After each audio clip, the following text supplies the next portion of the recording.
Good morning. It's 10 o'clock on September 25th. I'm calling the Planning and Economic Development Advisory Committee to order.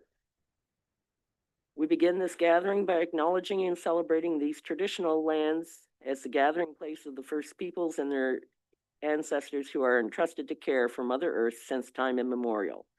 We do so respecting both the land and the indigenous peoples who continue to walk with us through this world. Today, the county is committed to working with Indigenous peoples and all residents to pursue a united path of reconciliation. Now, we're going to have the adoption of the agenda. Can I have a mover? Councillor Fowler, seconded. Councillor Smith first and Councillor Fowler second. Sorry about that. Any concerns? All those in favor? Carried. Disclosure of pecuniary interest and general nature thereof. Seeing none. And do we have our two people on virtual as well? Just to be sure. No, okay. Now we'll go to the adoption of the minutes held on June the 5th of 2025. Can I have a mover for that? Ms. Fleischman. And seconded. Mr. Fowler, Councillor Fowler. Any errors or omissions? So that the minutes of the Planning and Economic Development Advisory Committee held June the 5th of 2025 be adopted. All those in favor? Carried. Now we're to the fun part, the deputations and or presentations. And we have Mr. Joe Galvin coming to the podium. Good morning, Madam Chair and members of the committee. I'm pleased to just go through some slides, give you an update of what we've been up to. Everybody's here today, so we can answer all your questions and feel free to ask them. So I'll just start off. Hopefully this will work for me. Yes. So the one major planning project we've been working on for over a year and a half now is the community planning permit system. And we've talked to you about that before, but just as a reminder, it's a project to help protect the natural environment on our lakes and rivers across Frontenac County. All 4 townships are involved in this with us. It'll make approvals for small waterfront projects faster and easier and less expensive for landowners and builders, but it will also give the municipalities more control over how things are built along the water's edge. So in the last month, we had some public information sessions, one in each of the 4 townships between October 14th and September 10th. Dmitry Kurliovich is our planner who's working on this, and he's currently working on putting a summary report together, which will be shared with township staff. And we'll move on to the hard work of putting the draft bylaws together for each of the 4 townships heading into later this year.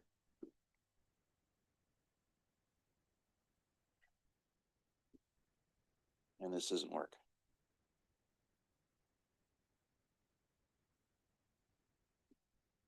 Thank you, Jeanette.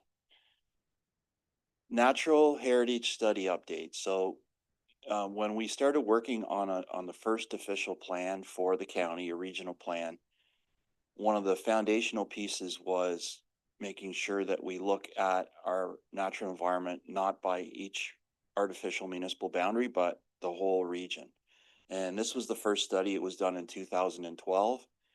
The work on that study came up with policies to protect our natural environment that were put directly into the county official plan, and it's subsequently put into the township official plans.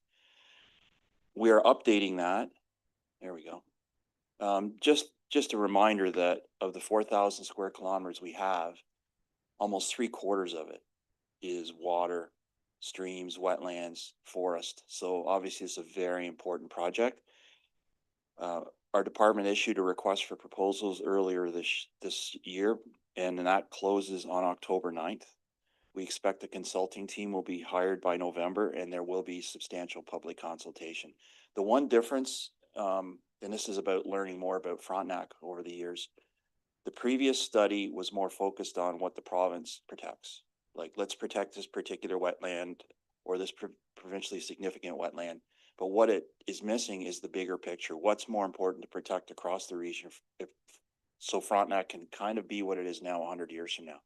So one good example is there's a wetland complex, and I'm talking about hundreds of wetlands that the province doesn't consider to be significant. And it's north of Highway 7 near Kennebec Lake.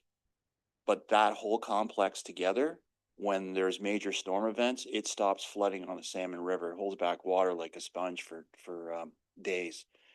We're looking at those bigger picture things. So it's going to be a different way of protecting the environment moving forward.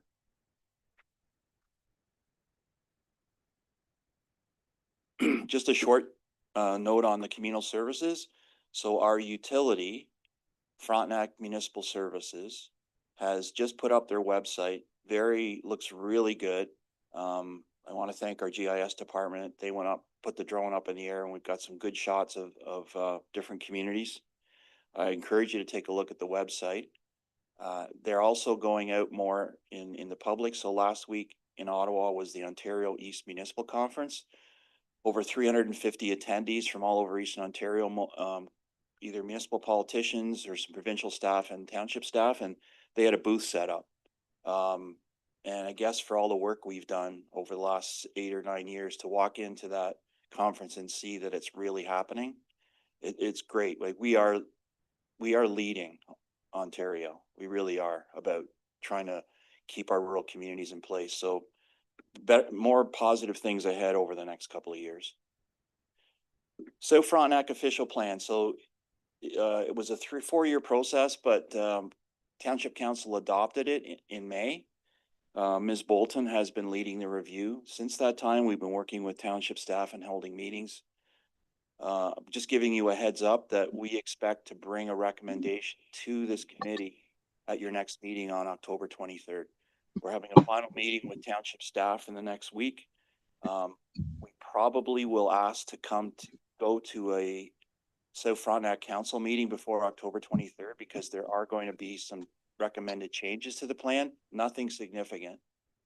I think overall it's a very good plan, and it's probably the first plan in Ontario that clearly supports the use of communal services for community building. So it's a bit of a landmark plan, but we want to make sure that the changes we're as staff that we'll be recommending are endorsed by South Frontenac Council. And then we can tell you that come October 23rd. Just some other projects that we've been working on. So communal service policies, we have amended the county plan. We did that in late 2023.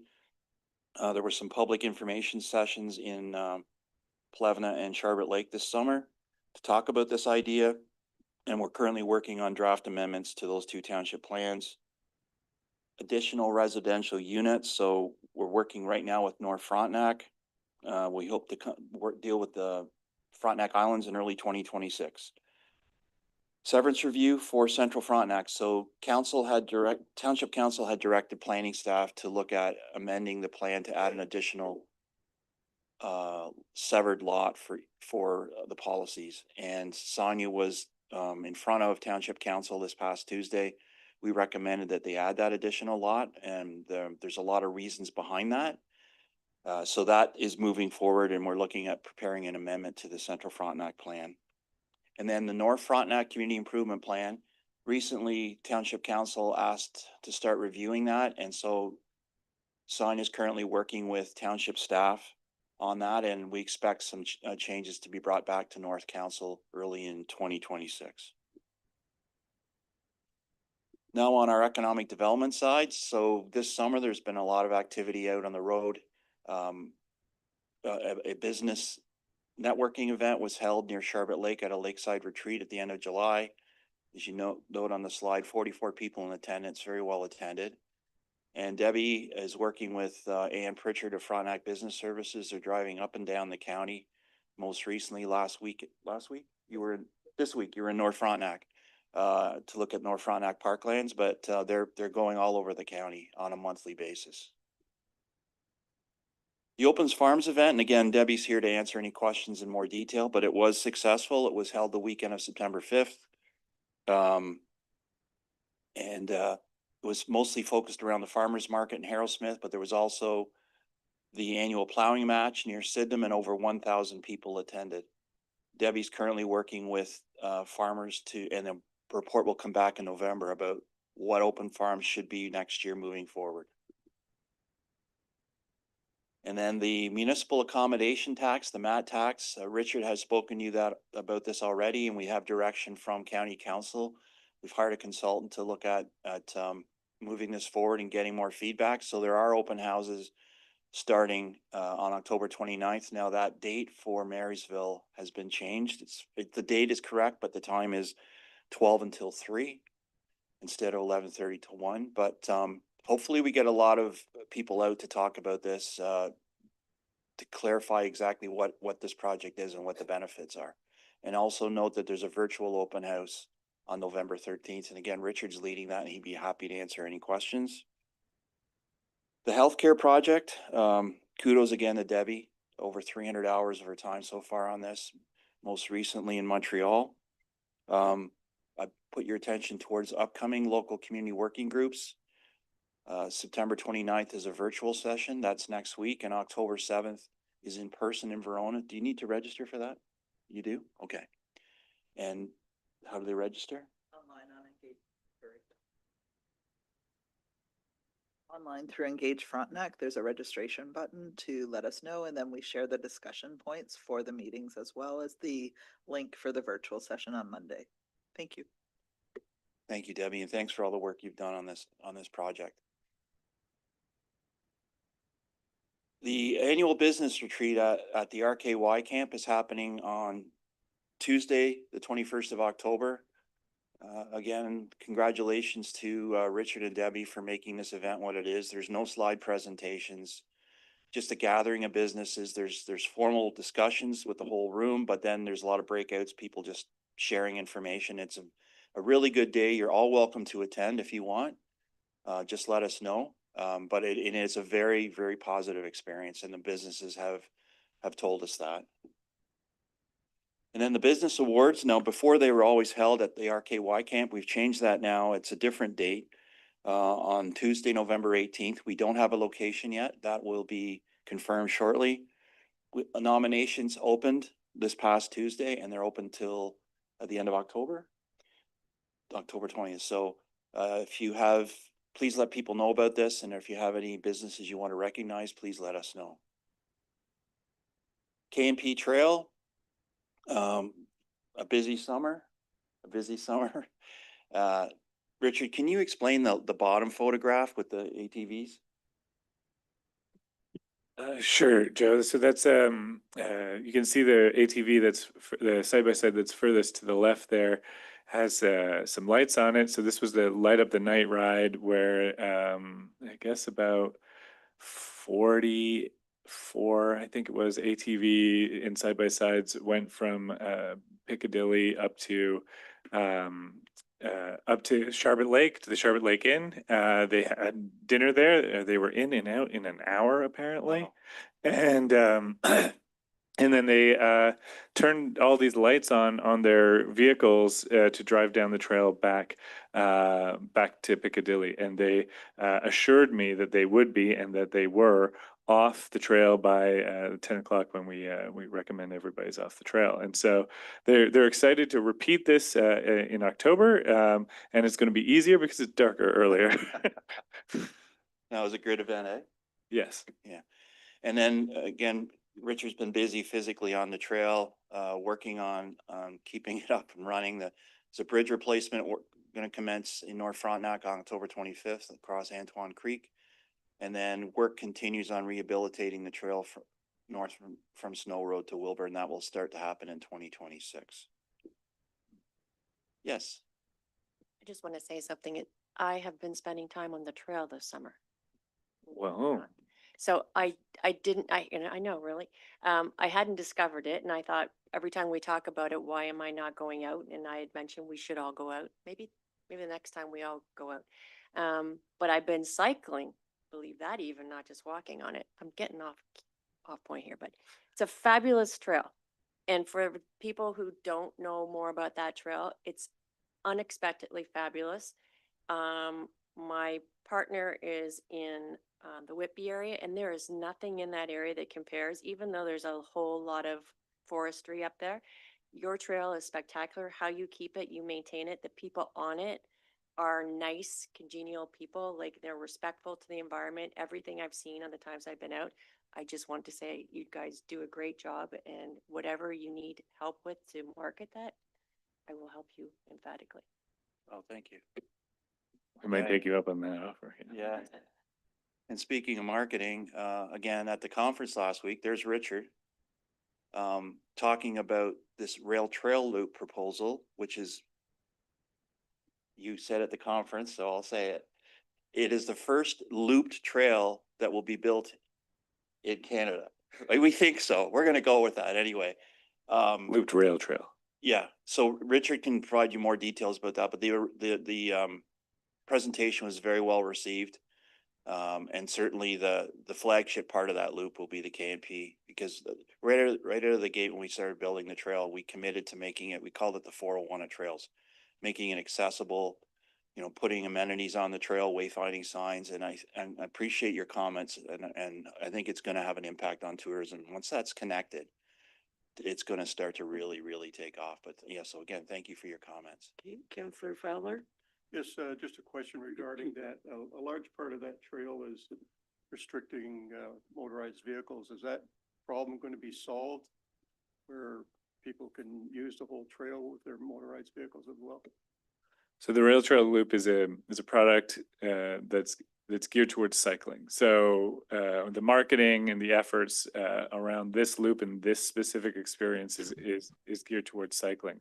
There are similar loops that have been constructed both by snowmobiles, which actually can do this whole loop, and ATVs, where they travel on some back roads between Smiths Falls and Godfrey, that follow a similar path. So they're working on marketing that. So they're not going to be doing the exact same thing, but setting up similar loops. The Cataraqui Trail has some humps to overcome in terms of converting parts of it to have motorized use. Mike, sorry, I didn't see you there. What would you like to say? Hi, how are you doing, everyone? There you go. I would like to ask a question about the business awards. I just heard from John Richard that it's not going to be done at the RKY. Will that still be done where the businesses are attending and the awards being presented to them, or it's going to be like maybe virtual or not in the attendance of the businesses and audience? Okay, Debbie? Thank you, Mike, for the question. It will definitely be done in person, so the businesses can attend. We just looked to separate it out because we did find the events were separating, like people were coming just for the awards and leaving the retreat. And there were some that were staying for both, but we just thought it was an opportunity to promote the awards at the retreat so that we had some more nominations, but also then celebrate the awards in person. We're still determining the location, so it should be announced in the next week or so. So I'm just confirming a few details. That's great. Thank you. Thanks Thank a lot. Okay. For Vanderwall? I'm waiting. I had about more. Community Permit. community. I'm actually going to make the process.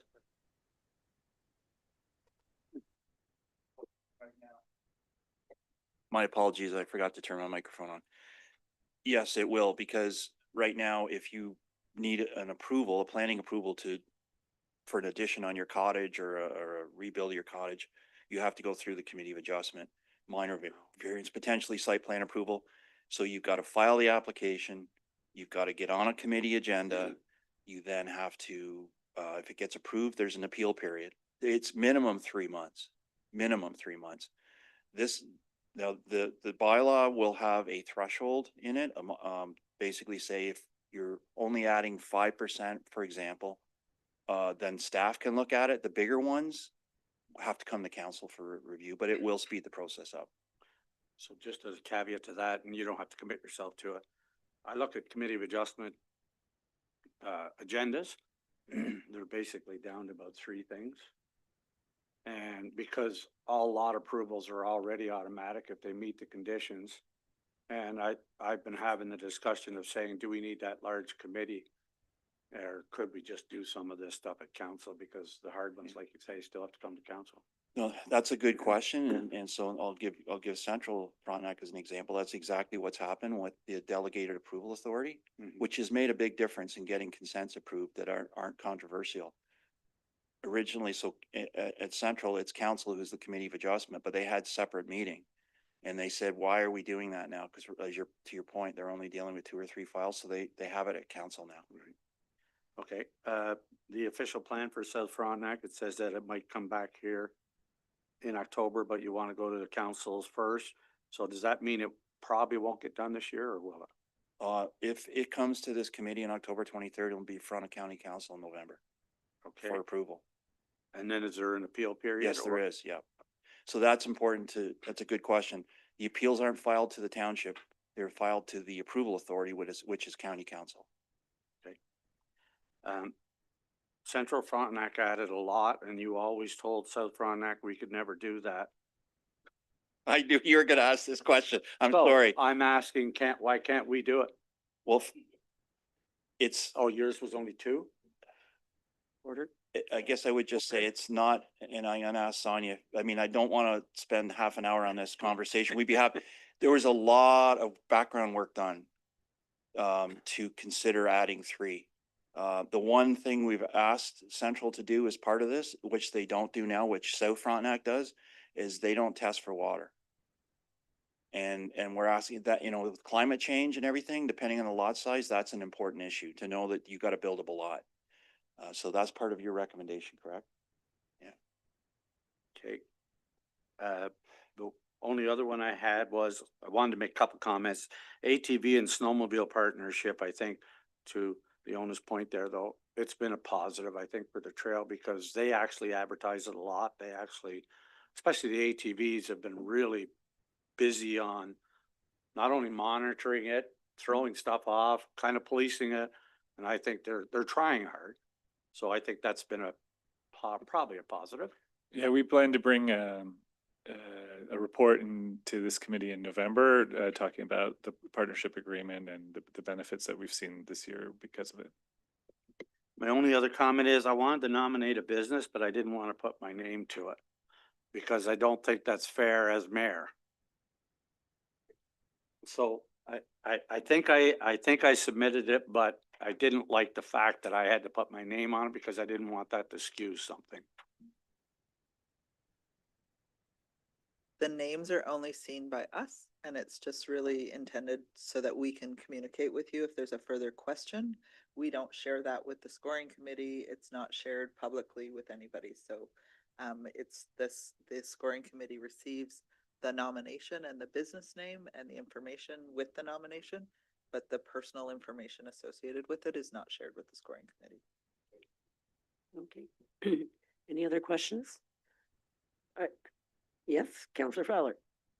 Yeah, going back to the very beginning, you were talking about protecting the lakes and shorelines and the natural heritage and that.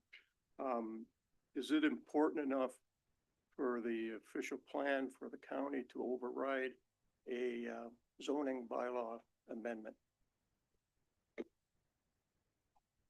The official plan can't override a zoning amendment. That's a local issue. That's a local issue. So whatever the township official plan is predominant. Now, a planning decision for a zoning amendment has to be consistent with the provincial planning statement, and it has to be it has to be aligned with what your township official plan says and what the county OP says. But the official plan does not dictate a decision of a zoning amendment. Okay. And just going back to when we were talking about the healthcare recruitment that's going on, there was a report out of BC and they've been very successful out there. But what they did is they adjusted their recruitment to targeting the nearby states. And lo and behold, they ended up with over 140 professionals fast track back up and into Canada and that. So rather than robbing Peter to pay Paul and that, good time to go visit New York State, Wisconsin, Michigan, and all those other little places that aren't that far away. My 2 cents. Okay, so now we're on to the next piece, which is a report, planning and economic development. Got Janet there? Jeanette, sorry. Be it resolved, right? Sorry, so there is a resolution there. You just need a mover and a seconder. Okay. Counselor Smith, and seconded, Ms. Fleischman. Okay, I'm not in shape to read it. Yeah, that would be good, thank you. Be coughing by the end of it. Okay. Is that on? Yeah. Okay, be it resolved that the county council endorse the work plan to date, the existing county official plan, which will commence in the fall of 2025, and further, that the changes to the plan take place through a series of amendments rather than a complete replacement of the plan. And further, that the updates to the plan be done so that the existing approach of the plan be continued, including the following parameters. 1, that the updates be prepared for a high-level planning document using a regional planning perspective, recognizing that detailed planning policies are in place with 4 township official plans. Number 2, that the official plan continue to use water-based approach and act as a guide for dealing with cross-boundary and cross-jurisdictional planning issues. And number 3, that the official plan be consistent with the provincial policy planning statement 2024 while offering a solutions-oriented planning approach to deal with land use planning issues that are common in the Frontenac region. And further, that council authorized to draw up to a maximum of $6,000 from the Sustainability Reserve Fund towards the preparation of the official plan update for any costs related to meetings and public consultation. Thank you. Any questions, Counselor Vanderwall? So I assume according to this, there's not going to be a lot of big changes, but if you are thinking about changes and we're going to approve ours shortly, I hope they would align. I'm sure you've been thinking ahead of that, right? Through you, yes, it's gonna have no impact on the consideration of approval, so the plan, so as I said, or as we said in the report, there's probably 3 different amendments to the county plan. Assuming that everyone agree that the current plan, if you haven't seen it, this is it. That it, stay very high level and look at the regional issues. So the first set of amendments will be just basically updating it to conform to the provincial planning statement, updating some of the mapping. And then we're going to do the natural heritage study. So whatever comes out of that, that will be significant in terms of policy changes, but so I can't really speak now. What does that mean for the townships? That's a conversation we're gonna have to have. And then we're going to start updating our population and employment projection studies, which we do every 3 years. We're gonna issue the RFP later this year. So that will be another significant amendment, but the tone of the plan is not gonna change. And as you know, the benefit of having the plan is before it came into place, any amendment to a township plan or a new official plan had to go to the province for approval. So the South Plan was adopted in May, and it's going to be considered in 6 months from adoption. I know because I worked for the ministry for a while, it would have taken 4 years. So that's, and then the decisions of whether it's good planning or not are made by this county council, which is all of Frontenac County, which is a better, in my opinion, a better realistic approach. Has the province ever given any sort of a hint though, that they would look at development in Eastern Ontario different than the city of Toronto, or nothing's ever changed from that? The ministry staff have been very quiet since this current government was elected. They don't go out on the road. They're not communicating a lot. I know, talking to some of my county planning colleagues, some of the decisions being made on their county plans are, in my opinion, based less on good planning and more on some political issues. And they're being delayed. Peterborough County, it's been over 5 years, but they're still waiting for their update. Northumberland, 4 years. That's why we're doing this approach. The province isn't going to be reviewing these amendments. They can ask for decisions and they can appeal them. But again, because I think it's a high level plan that's going to be very little involvement by the ministry. Okay, any further discussion? All those in favor? Carried. Now we're at staff briefings. Sonia Bolton, Manager of Community Planning, take the committee through 2026 and 2030 business plan for planning services. Comment on the last one I made. It doesn't have any effect whether we approved it or not. But I just wondered if we ever asked the province though, or make it aware to them that planning is different in Eastern Ontario, because now that we've been going through this municipal service corporation and we've been having all of these meetings with the Ministry of Environment, our CAO has told us that the Ministry of Environment's whole tone has changed. And she said it's been very positive that they're actually looking at Eastern Ontario different than just sitting in Toronto. So I wonder if maybe we need to make them aware of some of these things and maybe. Yeah, I agree with Mr. Farrell's comments about the Ministry of the Environment. Looking at what we're doing and recognizing it has value. There have been some virtual meetings in the last 2 weeks. There was a meeting with more about the engineering side last week.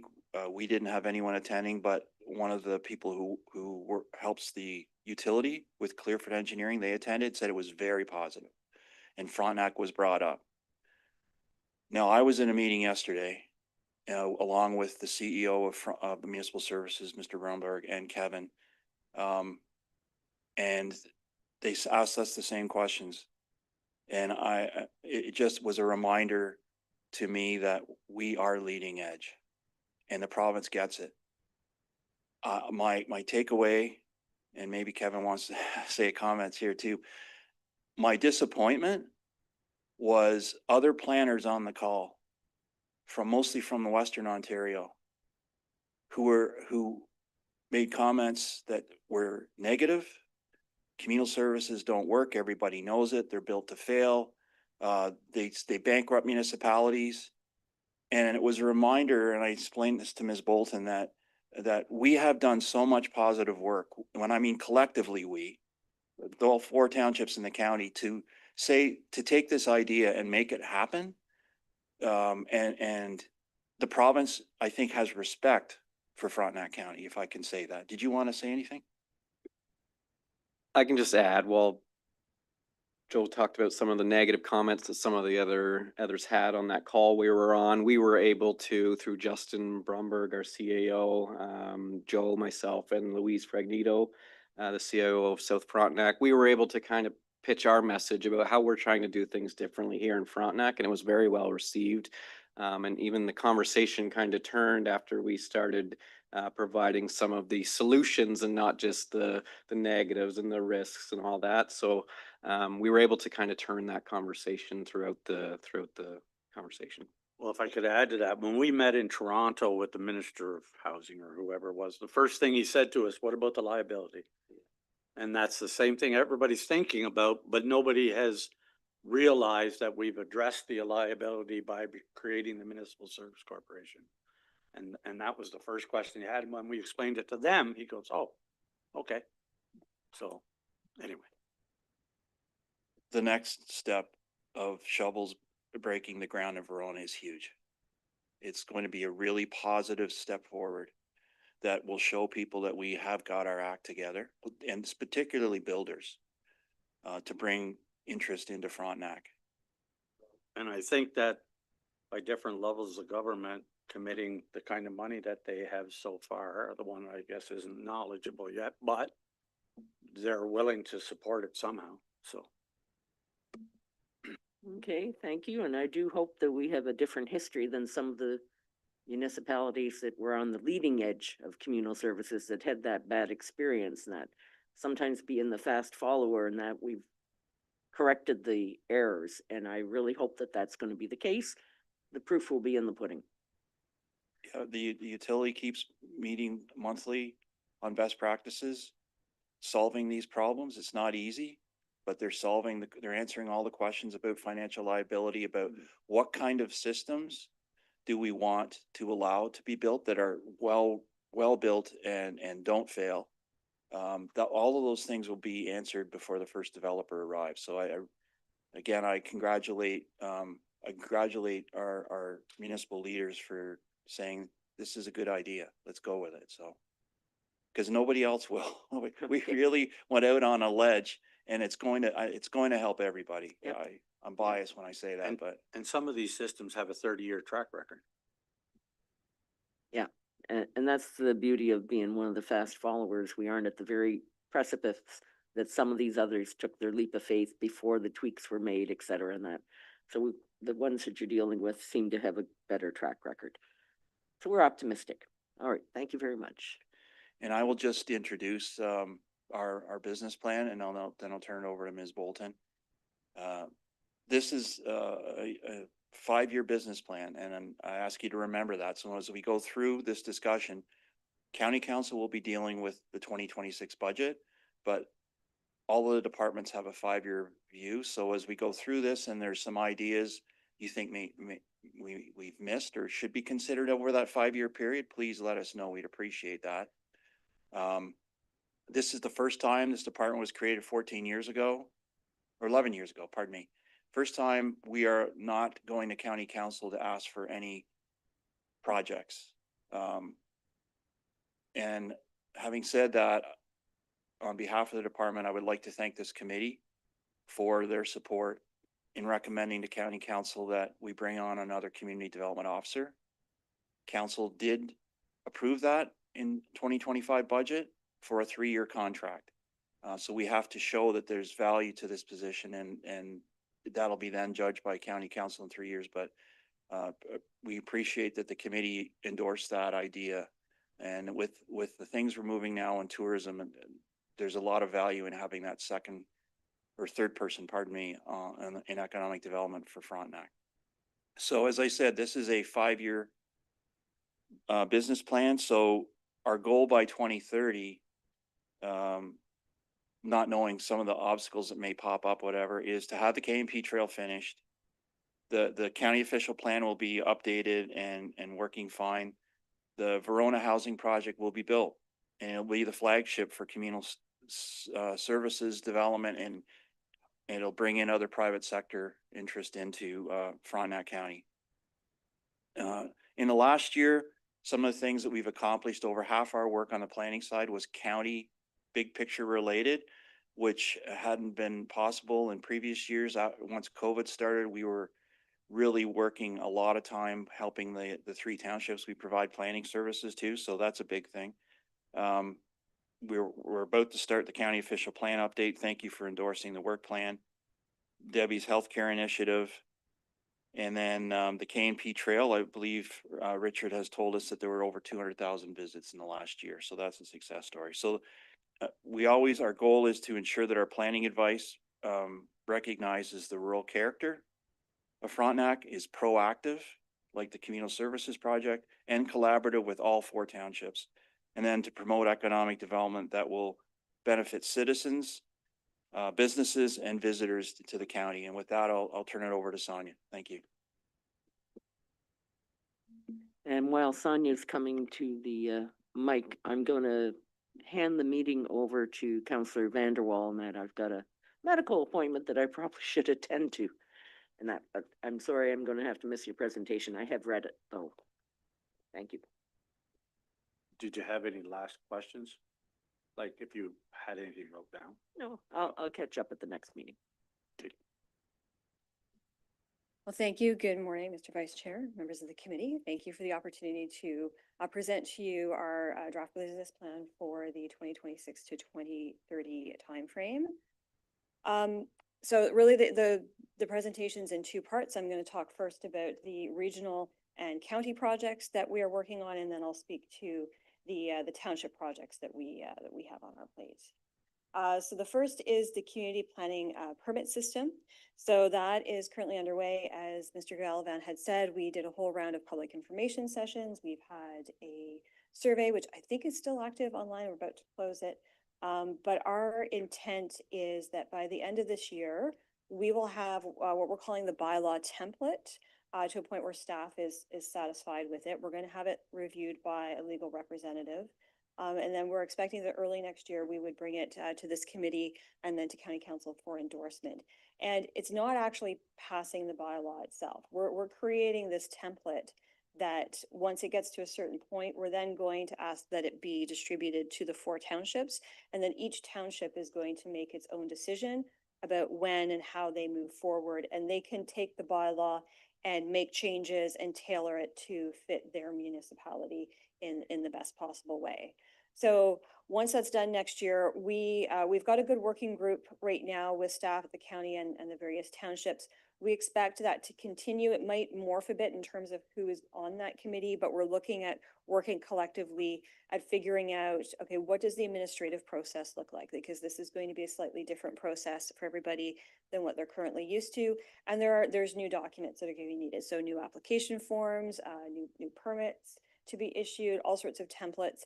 And also there's a need to do some staff training, right? Because again, this is going to be a new process, similar but slightly different. And so I think we need the townships and the township staff to be comfortable with that. And we expect that next year that we're going to be taking at least one of the townships and moving that bylaw forward with them. And really that it will be fine tuning it to fit their needs. And then probably what we will do is we will recommend that for a number of months, staff use that just in the background while they're reviewing applications, just to sort of test drive it before we actually bring it back to their council and ask them to pull the trigger and implement it. So in terms of communal services, as Mr. Gallivan mentioned, we are looking at working with the townships to amend their official plan. South Frontenac has a very good set of policies that we worked collaboratively with for their official plan. So we'll probably be using that as a bit of a springboard, but we need to go back out to the townships and help them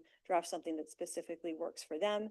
And going forward over the next couple of years, we continue to see ourselves providing support to the Municipal Services Corporation and helping to do some advocacy work and presentations, as this is still something that is generating a lot of interest. So we're happy to help continue to support where we can.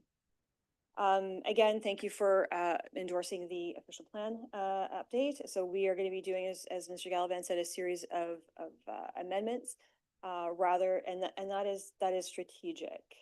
Just to add a bit of detail to what our director had provided in his briefing, is there's a couple of different sections of the Planning Act that allow you to do different types of amendments. So for instance, if the county passes a brand new official plan, it has to go to the province. But if we do an official plan amendment, we've been delegated the authority to approve that ourselves without it going to the province. So since we're not rewriting it, since we're not making any huge changes, it's a very strategic decision to do it as a series of amendments. We still have to involve the province, we have to circulate them, we have to give them the chance to comment, but they are not going to be the final approval authority for any of the amendments that go into that update, because those newer official plans or the major overhauls do sit on desks at the provincial level for an unfortunately lengthy amount of time. So I think we've chosen the right path forward for our update. Again, as a future project proposal, just putting this on the radar again, is that we would like to in the future undertake an archaeological master plan for the county. I've said 2027 to 2028, that's kind of a ballpark right now, but the protection of archaeological resources is a provincial requirement. And for us as staff, we feel we need more information about what is where and what we need to do in order to inform applicants, in order to be able to meet those provincial requirements. So I don't know exactly what it's going to look like. I do know in other places what they've done is it's a high level review that basically ends up mapping the municipality to say, okay, these are areas where we know there are archaeological resources. These are areas where you're probably fine. And these are areas that require further study. So it gives us a tool when we have conversations with applicants about what's required. So that is something we feel is quite important, just given the amount of waterfront that we have. And again, as part of our efforts as a county with the Truth and Reconciliation, in terms of it's a very important tool that we know that local First Nations and Indigenous peoples groups are very interested in participating in. So, yeah. I have a question. If if the archaeological master plan or is put in, so we're dealing with this in Verona, will that oversee the indigenous, or are you gonna say, okay, we need an archaeological study, now we need the indigenous study, now we need this study, eventually everybody's gonna walk away? Because I know now, we thought we were getting close, and then now we were approached by indigenous to say, now we want to walk the whole property, dig it up, blah, blah, blah. So I don't have a problem with a plan if one plan covers everything, but if you go through archaeological and then after that, then the indigenous say, okay, now we want to have a look at it, and how many layers of that is going to be, that would be really frustrating. That's a really good question. I don't have an answer for that. I feel that that's a very site specific, like the archaeological master plan would just be a flag for where you are probably going to need to do more study. What that study looks like, I'm not sure. I think it might also be a useful tool for us to start having conversations with the local First Nations groups to come up with some kind of protocol about how do you want to be involved? When do you want to be involved? So that there's some kind of, because I hear what you're saying. It's the uncertainty and the unknown that can really kind of throw things for a loop. So I'm gonna keep that in mind, because I think it's something that will be part of the conversation we have when this is ongoing. Okay. So as for township projects at the higher level, we are working with the townships, the 3 townships that we do the planning services for, on additional residential units. We reviewed, there was an amendment last year to the South Frontenac current official plan with respect to ARUs, and so we know that they've just carried those forward into their new OP. We're working with the other 3 townships, making sure that they're up to date with provincial requirements. And then, of course, one of the other large projects will be, over the course of the next several years, is assisting the townships in implementing the community planning permit system for waterfront development. Not everybody can go at once, and somebody's going to have to be the guinea pig, but we'll eventually get everybody there. So for North Front, now, One other question I had on the community planning permit, is there an appeal? Because let's say somebody does apply and the committee or whoever says no. Yep. Do they have an opportunity to appeal it to another body, or do they not? So yeah, so I think, like most things with the direction the province is going, the document, the bylaw itself, when you pass it, that is appealable. But once it's through that appeal period and the bylaw is in place, if somebody comes in and they don't like the decision on their permit, or they don't like the decision from council because they had to go and get an amendment to the bylaw, the applicant has the right to appeal, but there are no third-party appeals, right? Which is kind of similar to what the province has done with other planning applications right now. So That's what I was just wondering. Does an applicant have an opportunity? an applicant would have the right to appeal, but third-party members in the community would not. Just to follow up on that, so they would appeal the staff's decision to council, and then that decision would then be appealable to LPAT? So in that situation, I don't think it would be an appeal. I think it would be similar to what we've started doing with the delegated authority for undisputed consents in the bylaw, where if it was something that could be a staff decision and staff reject something, we'll probably have something within the bylaw that allows somebody then to say, I'm not happy with the staff decision, I want council to make the decision. So council, it would then kind of be bumped up to council, and council would make the decision. And then it's council's decision that is appealable to the tribunal. That's a good question. So again, I think that's one of the questions when we ask, we're likely going to use the same legal, all 4 of our townships use the same law firm. So it's likely going to be them that we ask to review the bylaw. And we're starting a short list of other questions we want to ask. And that is one of the questions is, does it have to go to council, or can council, are these types of permits, are they something that can be delegated to the committee of adjustment? So you could end up with a 3-tier system where, tier 1 of permits, that's staff approval. Tier 2 goes to the committee of adjustment.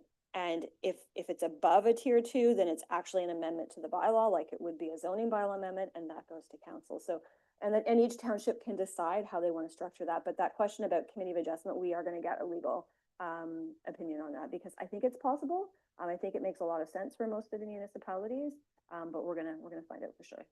I will comment though that very rarely, unless you have a council that's more difficult, they're not gonna vote against a recommendation from staff. It would be pretty hard because this has happened in, well, but it would be no different than a, you know, a very touchy development, and staff are saying, we recommended no. And if council says, we're gonna do yes, that means you're gonna have to hire a whole other planner, a whole other everything to defend the township's position against staff. Very rarely happens that I'm aware of. I'm not saying it hasn't, but we try to avoid it. We appreciate that. It is rare, but it does happen, and I think it just goes back to the point where you have to offer, like, we have people who come to us for pre-application, and we work with them, but there are sometimes where we get to a point where we say, we cannot stop you from applying because we can't. But if this comes forward in its current form, our recommendation will be to deny. And a lot of people say, that's fine. I want to take my chance with my elected officials. And then, sorry, it's on you guys, right? So yeah, so it is rare, and we recognize that. It's not, if you ever get a recommendation from us to reject something, it's not been done lightly. It's something that there's been a lot of time and work on into. True, but then we all use the same legal firm, and the legal firm is gonna recommend to council, guess what? Don't. I've been there. They say don't, but they will argue at the end of the day, whatever you want them to argue, I suppose, but yeah, so. Yeah, I think the key with the community planning permit system for the waterfront development is we want to make it as easy as possible for people to do the right thing and to do good development, right? And the one example that keeps coming to mind for me, because we've talked to the folks at Lake of Bays, who were kind of the first to have done this, they said what the real benefit of the bylaw comes as a negotiation tool, right? So for them, one of the examples in front of the water, it's lot coverage is one of the big provisions, right? So their bylaw says maximum lot coverage is 10%.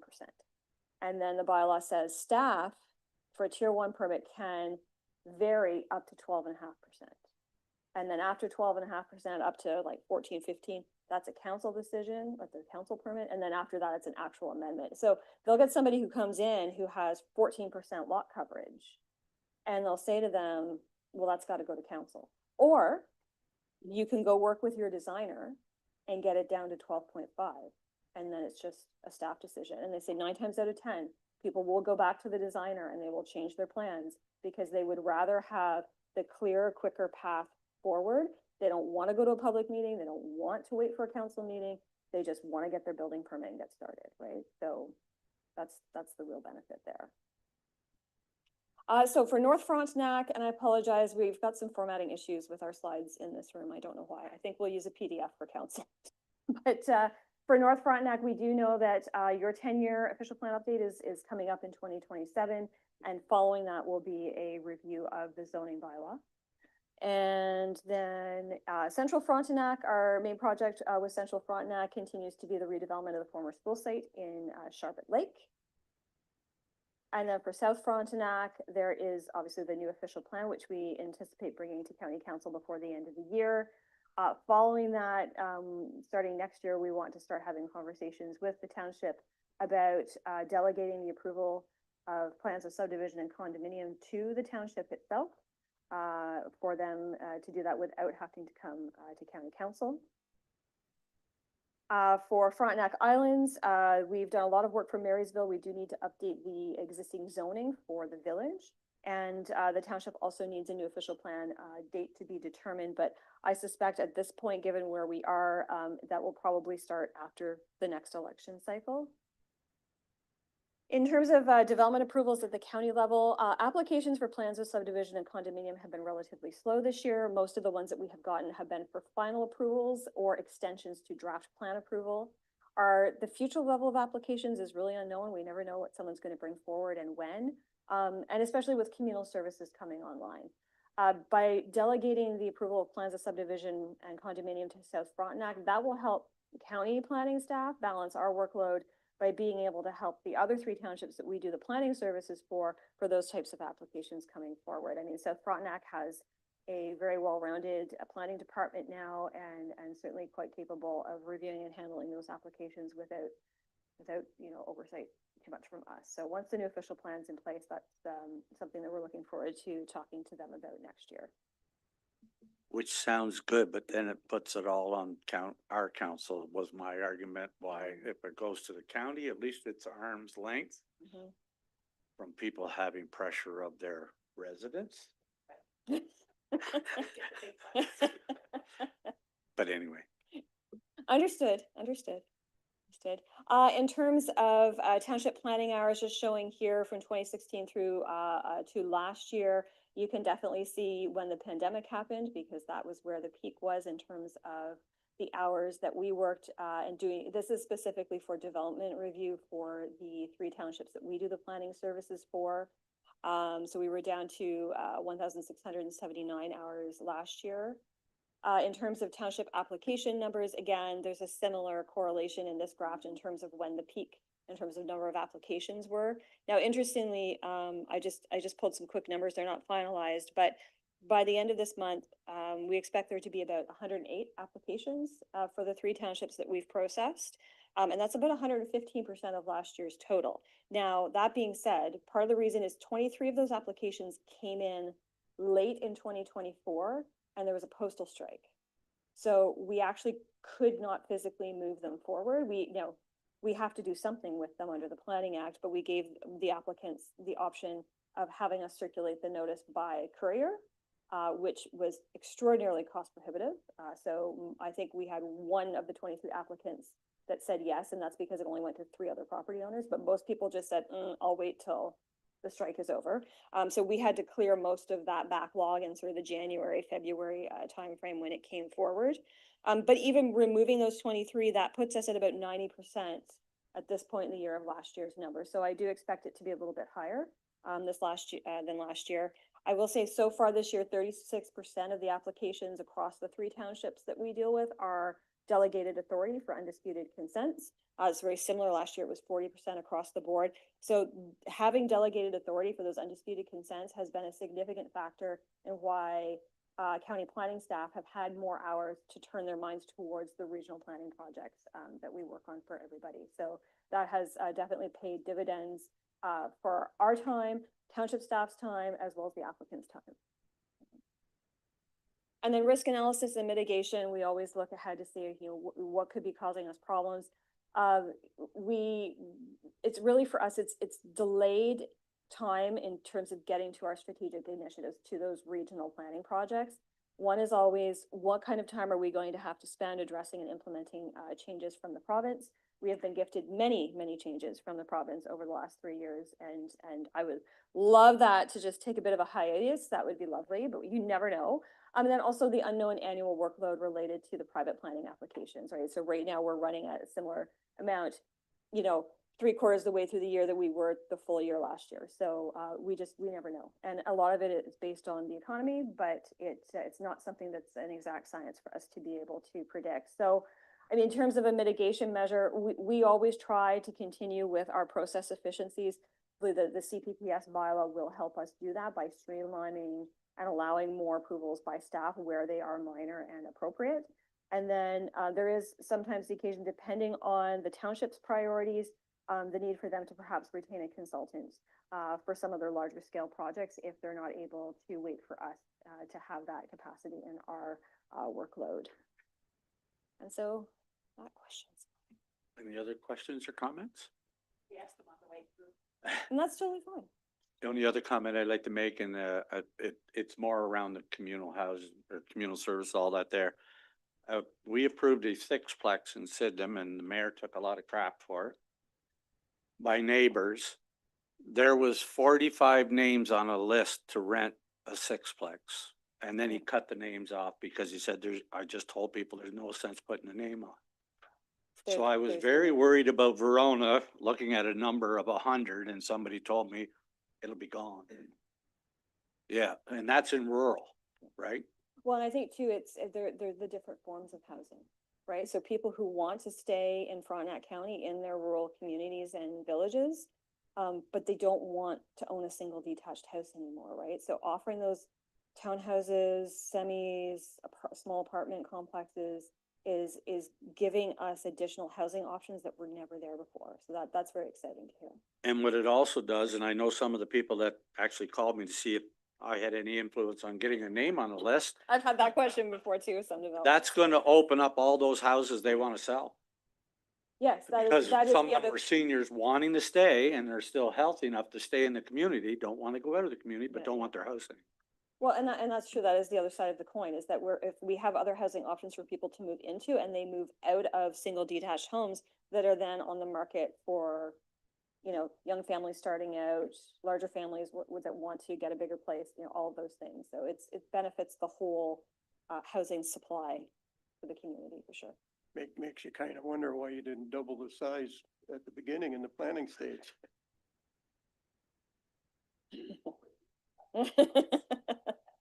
Let's start with 6. 6 is okay. That's good. Any other questions? I think so. Okay, thank you very much for your time and for your questions. Thank you, Sonia. The next one is Richard Allen, Manager of Economic Development, will take the committee through the 2630 business plan. Thank you, Vice Chair, and the rest of the committee for having me share our business plans, first economic development, and then the KMP Trail.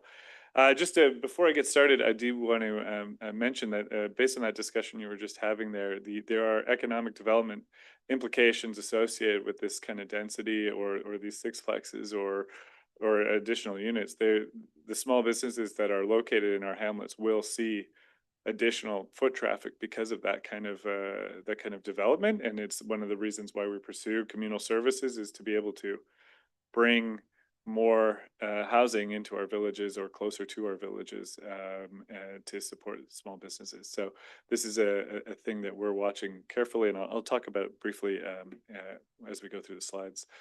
I want to provide the committee with a bit of context. The CAO has told me to get rid of that dash after context, but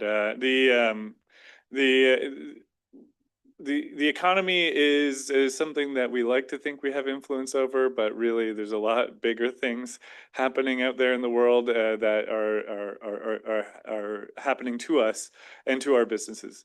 In some ways, trade and tariff uncertainty is creating interesting challenges for our small businesses, but we're also insulated as an overall economy because we don't have large manufacturing that relies on these global supply chains in some ways. Some of our smaller producers that used to ship under $800 products to the United States, they're affected in some ways. Some of our other tourism businesses have seen a good year, but they're worried going ahead. So we're uncertain. We don't know what that's going to mean, and what that means locally and across all economies really is that businesses aren't investing. They're maybe not necessarily going to expand or take a risk.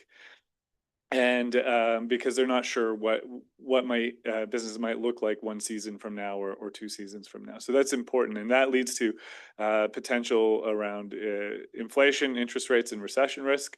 The interest rates did get dropped by the Bank of Canada last week. That's great, but that might help motivate some of those larger organizations that employ some of our residents to make those investments they've been waiting on. Elbows Up is been something that's been talking about, and we have this it's turned into sort of a national pride in supporting local. That's of benefit to us. We have so many local businesses and small small time, not small time, but small shops that really benefit from the desire from our residents to want to support local and are coming in and looking for the local products. Something we've done well as long as we've been doing economic development here at Frontenac County, and we need to make sure that we continue to support local as we go forward. And then the director already spoke about the unit's capacity increase that's expected to take place in 2026 with another person on the ground. That means we'll be able to be more present and in the field for our businesses and for our partners as we go forward. Just to remind you, our business plan is developed based on the Charter for Economic Development, which was approved both by this committee and by County Council last year. And so we're focused on 4 pillars: tourism, food and beverage, economic infrastructure, and housing. Economic infrastructure really it comprises a lot of things, but it's a lot of the social infrastructure that goes between businesses, as well as things like healthcare, which are important to attracting residents and keeping our communities vibrant.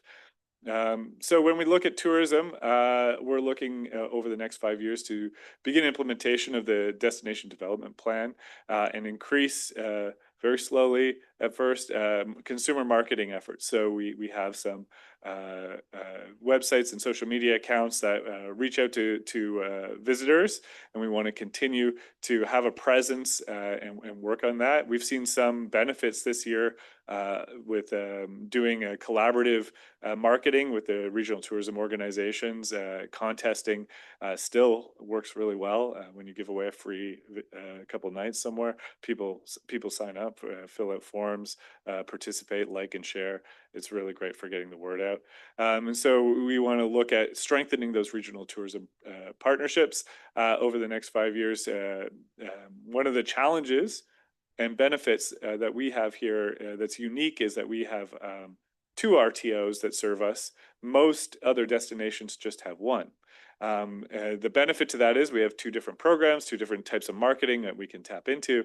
The drawback to that is we don't really have the capacity or time to talk to 2 separate organizations about supporting us from a regional standpoint.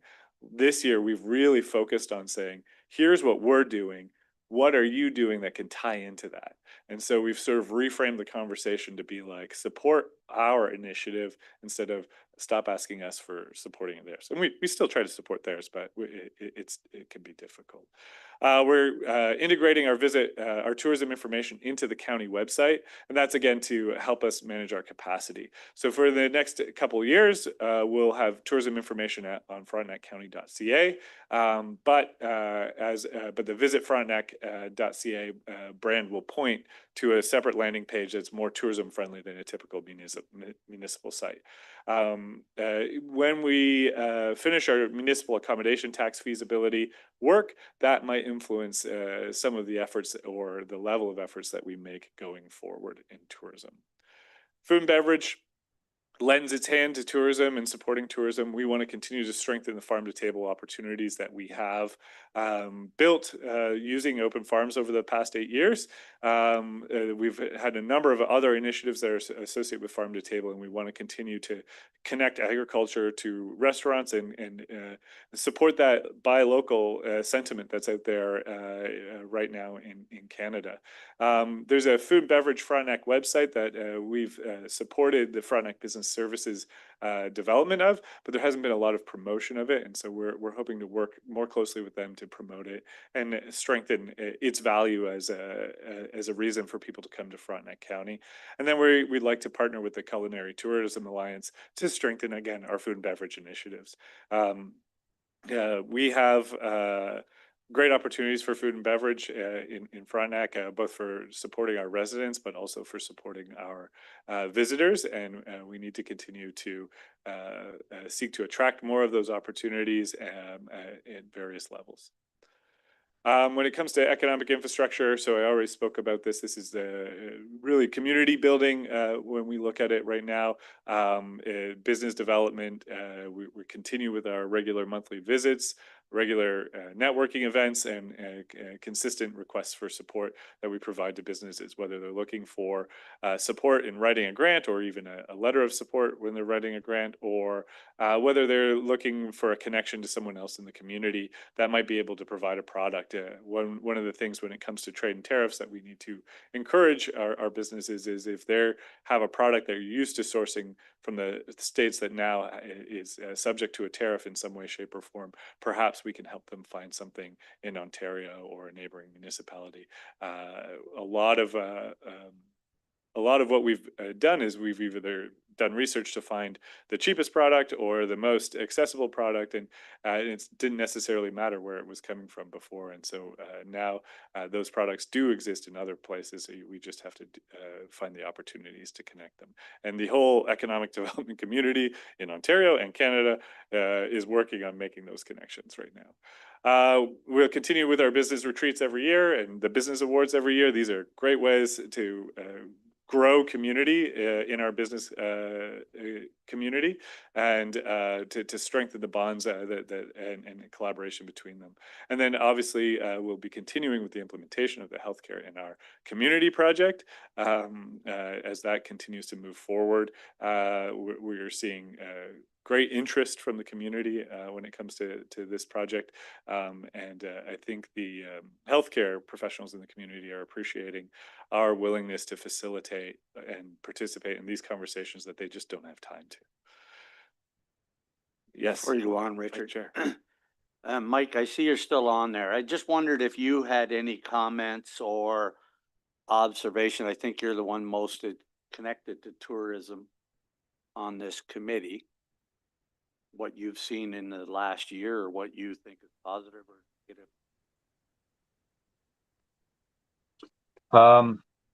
It's been better than last year for sure, but it's not back to the way that we'd want it to be. There are still gaps that needs to be filled. People were worried this year, losing their jobs, increased prices, so they held back. It looked very, very, very promising in January, February, and then it started slipping away. This is a general outlook, not only from me, but from all the tourism associations and businesses that I've been talking to. But it definitely was better than last year, and it's looking good for the future if we continue on this trend. Another thing that I wanted to touch base on is the math. The math, once it is implemented, I hope that it's implemented soon. It should help to boost what the economic development, what the staff are doing to help increase the awareness and highlight the destination of Frontenac, not only locally, but internationally as well. I guess the only other question I'd have, do you see American tourism staying strong? Yes, a lot of them are still coming in and interacting and visiting. We haven't seen a decline we haven't seen an increase, but we haven't seen a sharp decline as well. So I think it will continue. Yeah. Thank you. Thanks. That was a nice aside. And just to build on what the committee member said there, I've been attending trade and tariff conversations on a monthly basis through the provincial and national networks. And earlier this year, there was news about entry into Canada going down. Well, we didn't get the follow-up news articles, but when they dug in deeper into the numbers, what it was snowbirds that weren't returning because they never left.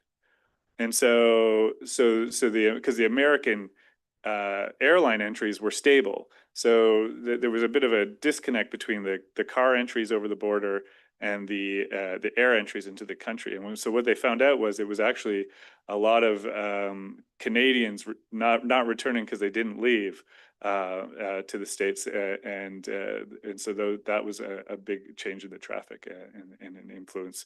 So we're still supported. We're still seen as friends by those people that we're connected to across the border. Just making a statement. It would be interesting to know what the tourism part of the boats out of Kingston was like this year based on American traffic. Just curious because it's like, it's within our area. Not that it means anything, but I would be very curious about how that was with an incline or decline of people. Vice Chair, I think Mike's got a point to add to that. Sorry, do you have another comment? Yes, I tend to agree with Richard. Of course, what he said is true, but what I would like to see is that focus on international travelers other than the States. International meaning European, meaning Far East, meaning Middle East, because those are the new markets that we need to target as Frontenac, as Ontario, and as Canada as well. Not only Frontenac. These are new markets that we need to be focused on, not in the immediate future, but in the long, midterm, and long future. This is where the trend is. This is where the new markets are for us, in my opinion. Again, yeah, that would be very similar to what we do in all export efforts, right? So we're diversifying the markets that we're selling to, not just the single market that we've relied upon. exactly. Exactly. I know of a B&B in Sharpet Lake that does really well with the international market. They have a lot of people coming from Europe in there.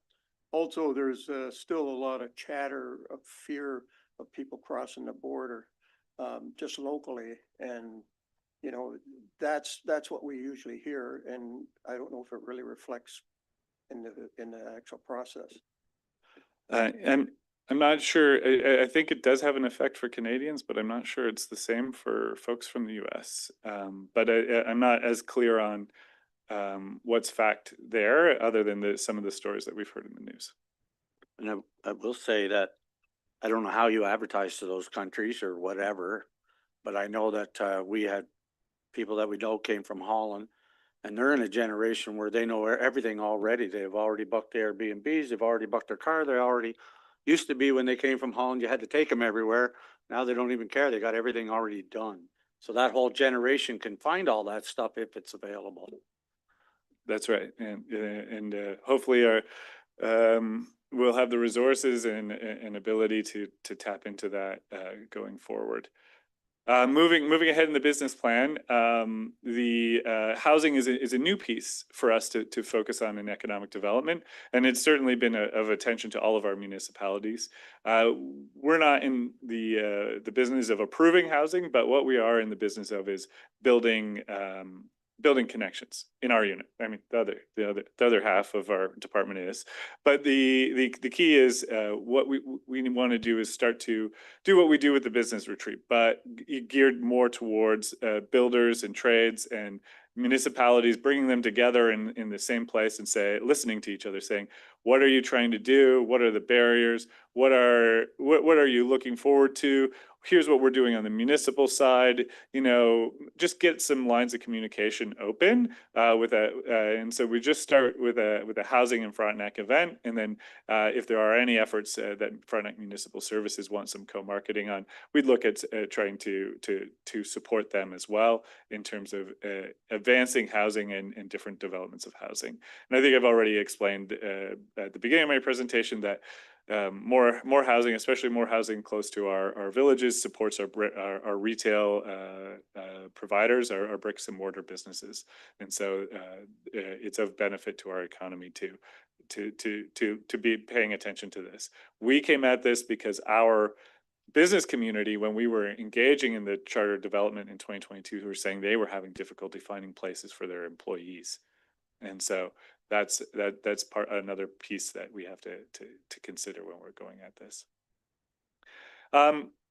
this isn't a pillar of our, but administration is a part of our job.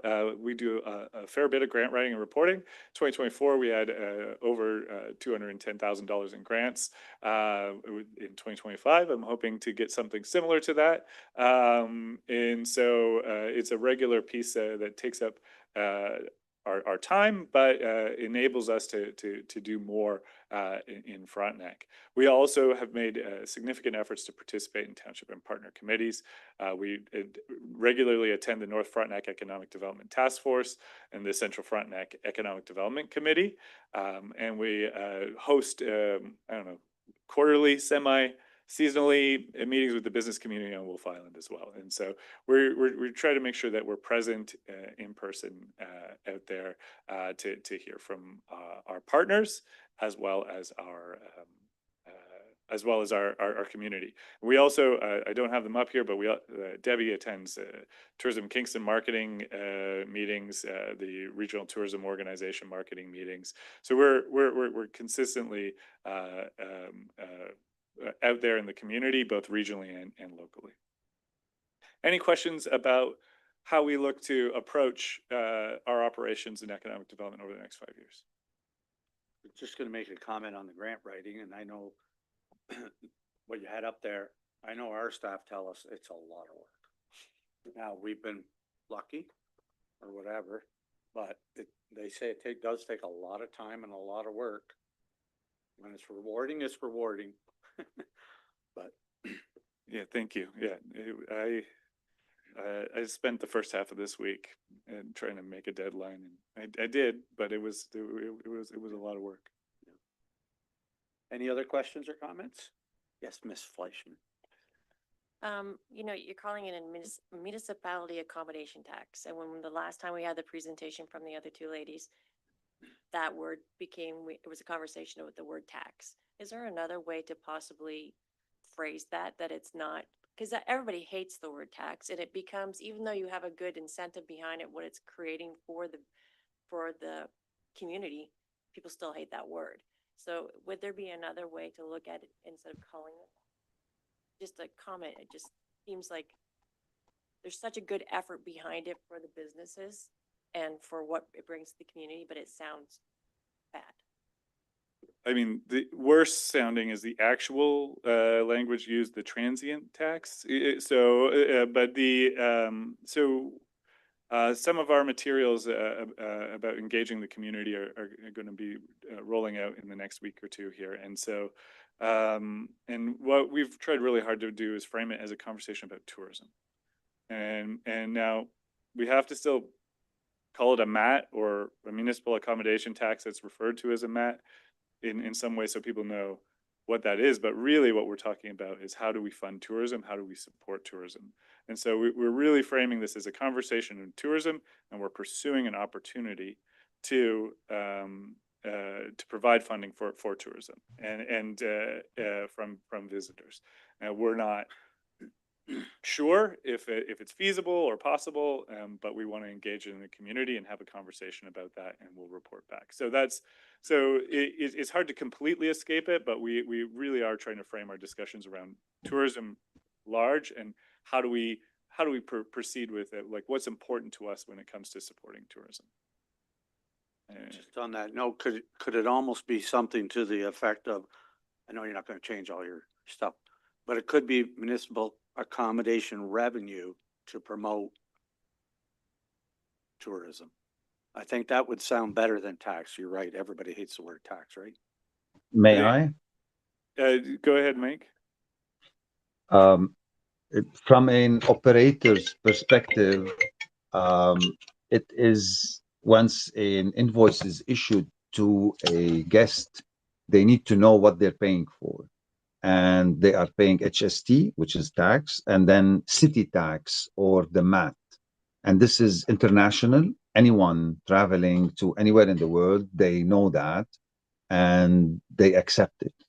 So to change the wording, I think it will be more confusing. This will not be paid by the local communities or the local business or anyone except the person heading into that Airbnb or that resort or that hotel or motel or inn. So only those people will be paying that tax, and they need to know what they're paying. So it has a certain line item on the invoice. So this is what you're paying for your room. This is in HST or VAT in Europe, and then city tax or MAT. I think it is very clear, and it should retain that name, either MAT or city tax, something to that effect. I think I've seen on a couple of my bills destination fee as a label for it, and so it's another way to approach it and consider. So it doesn't have to be called the MAT, but we do also it's important that we're transparent about what we're doing too, and so that's the balance that we're trying to take. So thank you, good question. Okay. Not done. Oh, sorry. I have one more. Yep. Maybe two more. You said you were co-marketing efforts with developers. Because I live in Howe Island, there's often hard to find people to come to the island to do services afterwards. So you're talking about developers, but is there another side of economic development that says, what are the people who are on the island? Maybe there's contractors on the island that I could do business with, but I'm not aware of them. Is there some social networking you can do to bring that more forefront to me as a resident that's available? So I don't want to hire somebody from Gananoque because they're not Frontenac County. I don't want to hire somebody from Belleville because they're not Frontenac County. I really want to spend my money in Frontenac County, but I'm relatively new here. I know it sounds weird because I've been here 7 years, but I'm still relatively new to the area to know who to hire. So I just wonder if that's an opportunity with what you're doing with businesses for them to promote probably better their services within the community. Yeah, I mean, I think that's something we can definitely look at, is like, what's that consumer facing connection building. One of the things, like with the website transition we're going through right now, we have a business director that's part of it, and what we're interested in is trying to make things easier for businesses while giving them better reach. And that's the tool that's best right now is a Google business profile. And if we could get our businesses on Google, even if they don't want to share their exact bricks and mortar location, they can set a service area. And then that makes it easier for consumers to find them because they show up in the listings that are ranked and so forth. And then perhaps we can then scrape that information into a database to help provide that local connection. So we're investigating that. We have no idea what's possible. Would it not be better, or would it not be advantageous though for, let's say, Wolf Island or Howe Island, their actual council or their actual staff, to have a directory of those people who would, and I would think if I lived on the island, I would want to make sure my name's on it. That if they access their website, that they could look right away to say, okay, well, these are all the things that I could get on either island or whatever, to make it more local or personal too, I would think, than going to the county website. It's certainly beneficial. It's we have a GIS map on Wolf Island of tourism-based businesses, not necessarily contractors. But the challenge is actually maintaining it.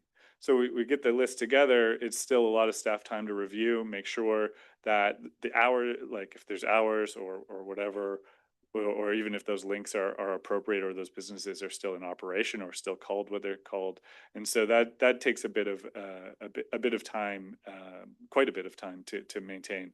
So what we're trying to do is find something that businesses can maintain themselves, that they already want to maintain themselves, that we can capitalize on and maybe put in a box for each township as well as the county. Did you have something else to? In Leon? Central Frontenac Facebook, a person will say, I'm new to the area, I need a plumber, and all kinds of recommendations and all kinds of experiences that people have had with certain people. And that seems to be how they find I hate workers. Facebook. I know, but it does have a It good does. side. There's, oh yeah, don't put that. But I do see that there's a Howe Island community thing, and somebody will say, who's that, somebody who can clean my house, and 6 people will say something and something.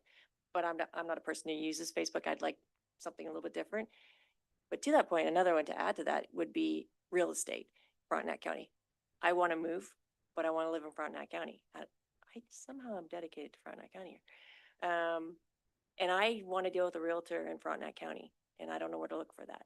And I'm going beyond what my scope is for this conversation, but that's just another comment. And then my last comment is fantastic photos in the presentation, very fantastic photos. I would love like a photo credit or something. Every time I looked at it, I'm like, where was that? Where was that? So just a comment. That's it.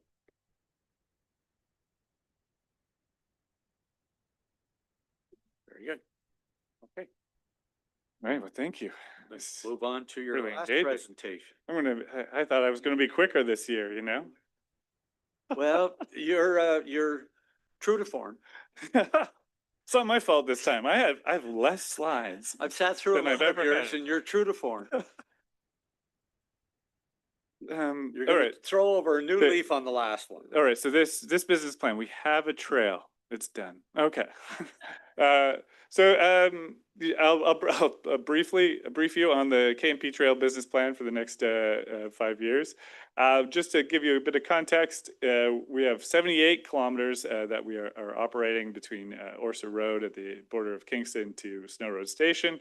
63 of those are available for motorized use in the summer months, and the whole thing is available for summer for snowmobile use. This was the first year that we had permits required for summer motorized use, and that's gone well. This year, in 2024, we have an estimated total visits of 191,000. Those are, 2 years ago it was 207,000. It wavers, but this is mobile data, so it's only like so specific, but it gives us a sense that around 200,000 people visit the trail. Visits to the trail take place every year. The actual people are more like 50,000 who visit the trail every year. Yes. Just quickly on the permit thing, have the numbers went down when they're required a permit? No, they've gone up. Oh, well, this number's gone down, but I don't know if it was. We required a permit, but we also it was really hot to be on the trail this year, and so there are a number of factors. We had more. I don't know if I have the slide here, but we had more visitors to the trail this year than we have had in the past. So people from further away. Councillor Fowler? Yeah, how much revenue about did you generate going to the permit system? So our agreements with the Frontenac ATV Club and the Eastern Ontario Trails Alliance provide us with a base of $30,000 additional revenue to go towards maintenance this year. We've already received more revenue. I'm not sure what the exact number is, but it's multiple thousands from the Frontenac ATV Club, because we have as part of our agreement with them, if their membership goes up, our revenues go up. Yeah, this year we had a lot of trees down, and they saved me a lot of money on trees, and I'll talk about that in a minute. Yeah, I see that in different things that they're donating like $5,000 to the Antoine Bridge project and things like that. Yeah, no, I'm not even accounting for that at this stage. Yeah, so that's over and above the base funding that we receive. So we still have a pretty equal split between cyclists, hiking, and motorized use on the trail. Different sections have different levels of those uses. The closer we are to Kingston, the more active it is. The further north we go, the more motorized it gets. And generally, it's staffed by myself, and I have a very excited volunteer who spends a lot of time on the trail, and a project manager who helps me with the capital projects. The operating budget's around $180,000 a year, and that includes the marketing. And as I said, that we have $30,000 contributed by partner organizations, but we've already exceeded that this year. And I'll be bringing a report about all of those details in November to committee and council. So this year we had a user survey with 311 responses. We'll be bringing that report to you as well, likely in November. We've acquired most of the trail lands that we need to have. There's a few agreements that need to be signed, but they are agreed to in principle at this stage. The rail trail loop continues to grow, and I'll talk a bit more about that on a future slide. It has a new brand, and we've established a 5-year roadmap to 2030. 2030 is the year where the partners have agreed that we have to be ready to market internationally. And so we're meeting those international expectations that were outlined in the market readiness assessment, which you saw earlier this year. We have over 20 events this year on the trail, which is an explosion of events. Most of them organized by the Frontenac ATV Club. And we've had successful implementation of the permits, as we already discussed. The capital developments that took place this year, we're planning to replace the Antoine Creek Bridge in Snow Road Station next month, and we're just finalizing the permit details on that right now. And we're looking that ahead, there may be some bridge replacements or at least significant repairs that are required in 2026, but we'll advise council and the committee when those come up. Trail upgrades are planned for Snow Road Station to Wilbur in 2026. That's about 7.2 kilometers. That will substantially finish the gravel part of the work that we're doing in terms of the KMP trail within Frontenac County anyways. This is the Eastern Ontario Rail Trail Loop. The writing's tiny because I just cut and paste the map here, but it's sort of, again, it's prettier than the other map I showed you. It shows that there's a lot of destinations to visit along the loop when you get closer to Ottawa or Kingston, but it's we need to work hard on getting some destinations between Clarendon and Calabogie on that section of trail. However, we successfully spoke about this last week at the Ontario East Municipal Conference, and part of where this project is going in the next year is really diving into the community connections. It's the businesses and the municipalities that are on the ground that are more front facing that are going to tell us where the cool things are to stop. There's a beach in Brayside up on the Ottawa River that we just learned about last week, and they're planning to build in amenities for cyclists there, and it's right beside the trail. It's going to be an amazing thing. So learning those things that are happening in other parts of the trail network will inform things that we can try to encourage in Frontenac to support the development of this this experience. And I think a lot of the communities are really excited about it. Just an anecdote, and I'm trying not to have a lot of anecdotes this year, but this year, I don't know what it is. We haven't been marketing this to consumers. I've had more people ask me about some form of this, a version of this, what to do, what the conditions are like on the trail, than I've had any other year.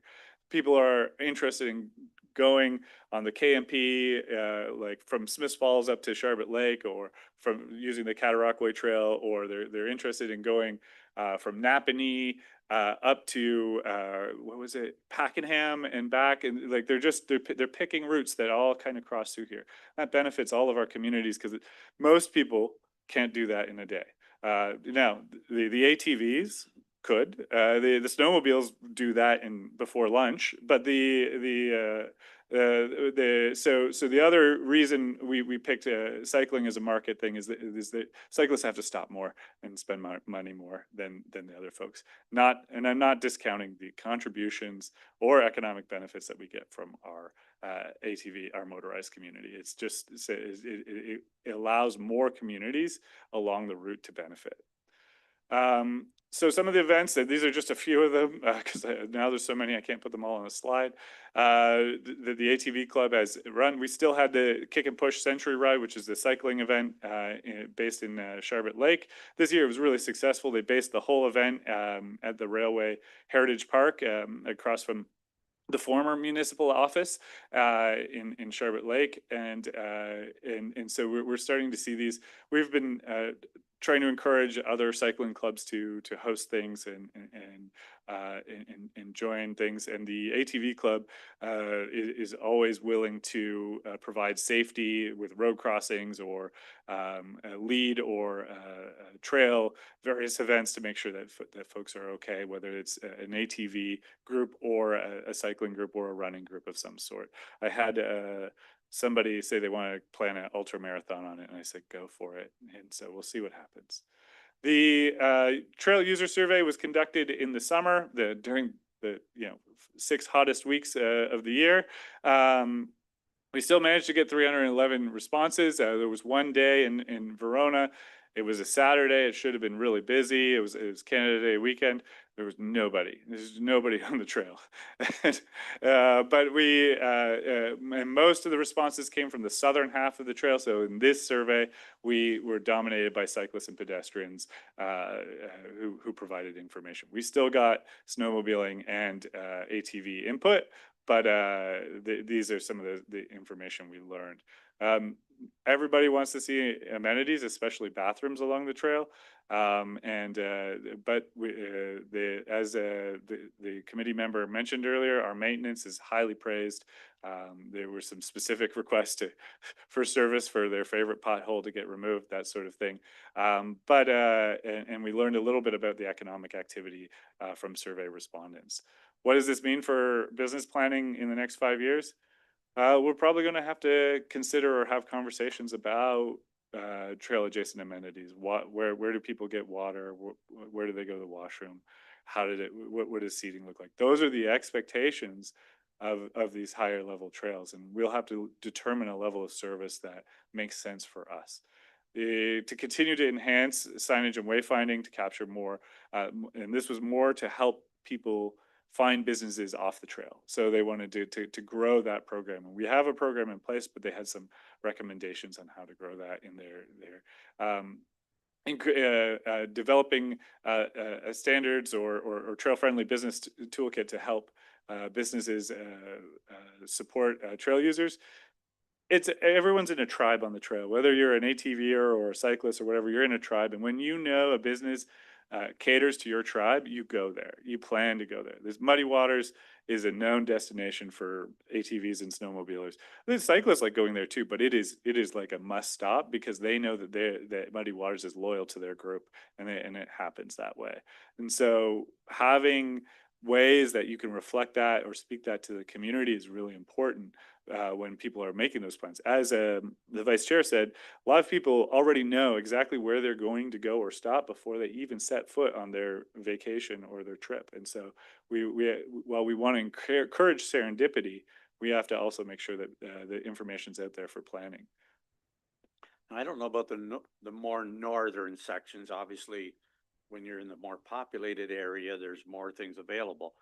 But I would think somebody could be thinking about if I owned a hunting camp that was a decent hunting camp, that might be an opportunity for me to say, they're not going to provide a restaurant, don't get me wrong, but it could easily be an overnight accommodation.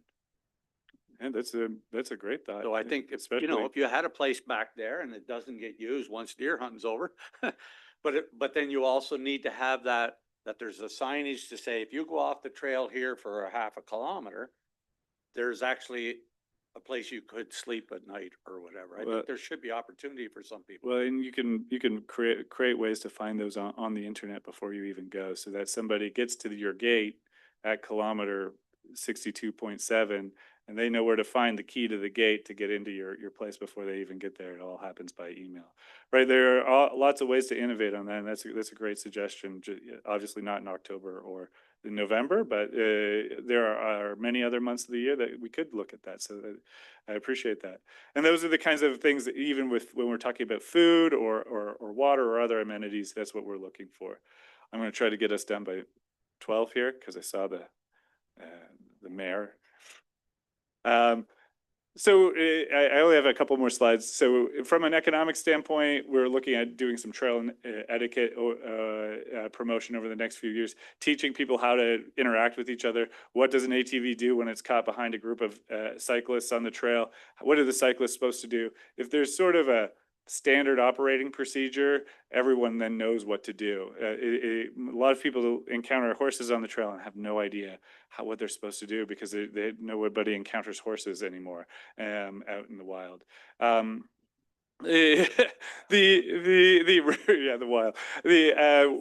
We'll be continuing to invest in support the rail trail loop. We'll be doing engagements on the ground in various towns and communities around the rail trail loop, strengthening the branding and marketing, and looking to align governance. And governance, I don't know what that looks like, but certainly harmonizing some of the rules or approaches that we have between ourselves and the other trails. Like, for example, the easier ones, let's not talk motorized, but the easier ones like hours of operation. Like if you're not supposed to be on the trail after 10 here, and you're not supposed to be after the trail after 11 in Ottawa, what's our consistent standard, so that expectations are more consistent for folks.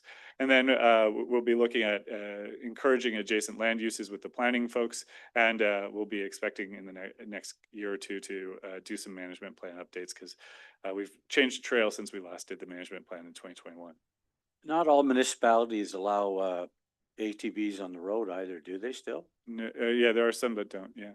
Because one time I got into Westport and they said, well, technically you're not supposed to be here because they're not allowed on the road. And I thought, well, that's odd.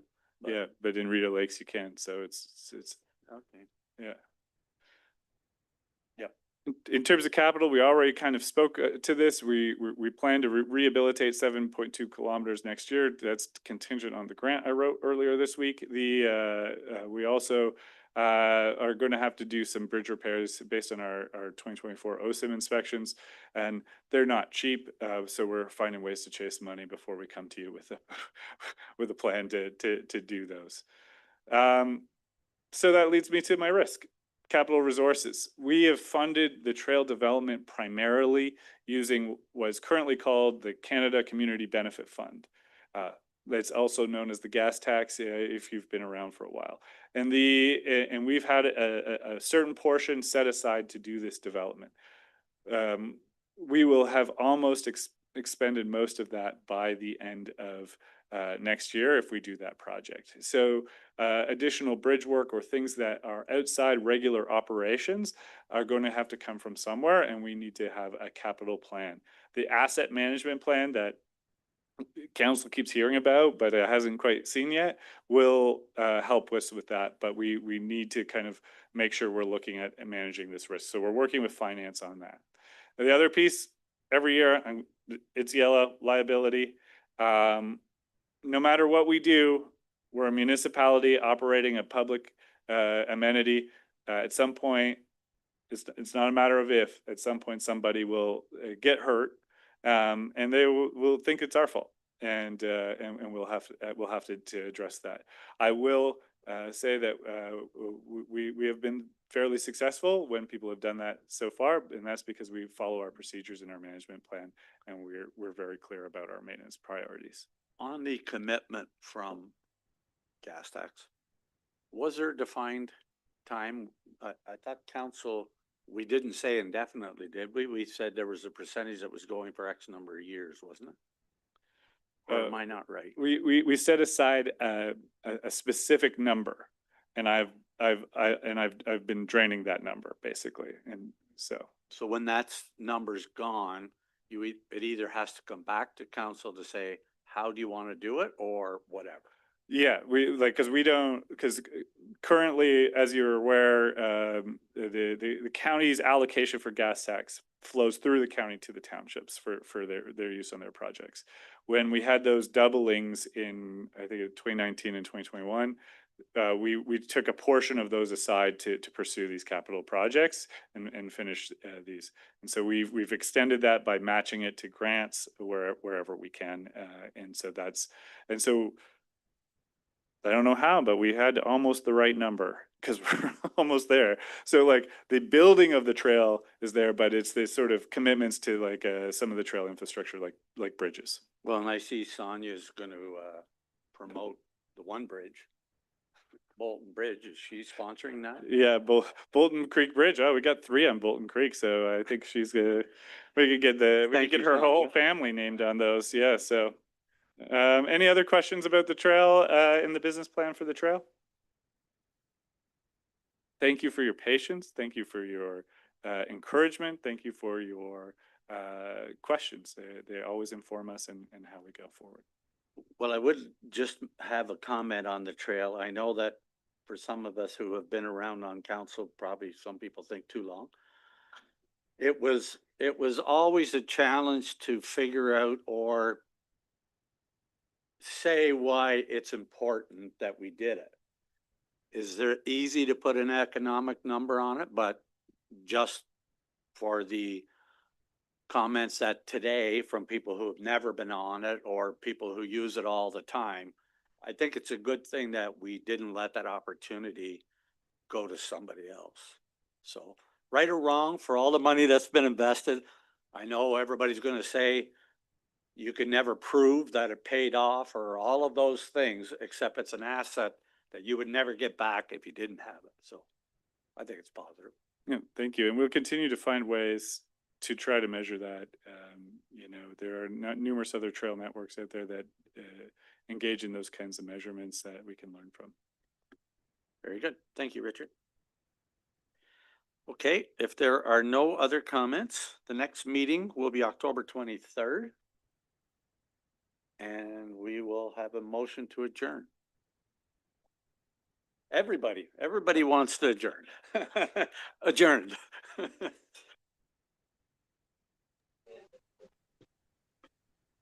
Thank you. See you next time.